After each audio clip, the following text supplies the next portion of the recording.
Ang mabuting balita ng Panginoon, ayon kay San Juan.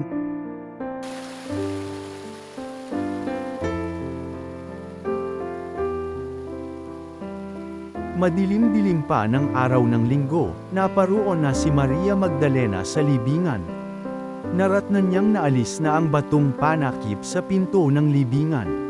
Dahil dito, patakbo siyang pumunta kay Simon Pedro at sa alagad na mahal ni Jesus, at sinabi sa kanila, "Kinuha sa libingan ang Panginoon at hindi namin alam kung saan dinala." Si Maria ay nakatayong umiiyak sa labas ng libingan, yumuko siya at tumingin sa loob. May nakita siyang dalawang anghel na nakaupo sa pinaglagyan ng bangkay ni Jesus, ang isa'y sa gawing ulunan at ang isa na may sa paanan. Tinanong nila si Maria, "Ale, bakit kayo umiiyak?" Sumagot siya, "Kinuha po nila ang aking Panginoon, at hindi ko alam kung saan nila dinala."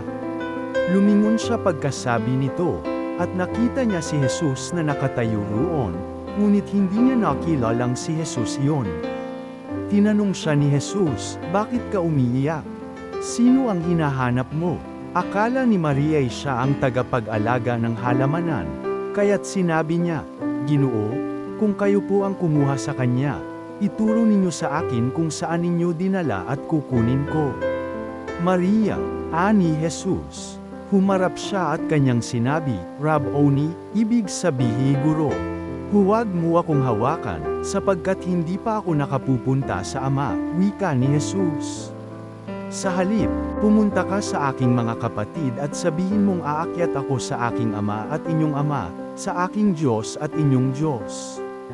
Kaya't si Maria Magdalena ay pumunta sa mga alagad at sinabi, "Nakita ko ang Panginoon." At tuloy sinabi sa kanila ang bili ni Jesus.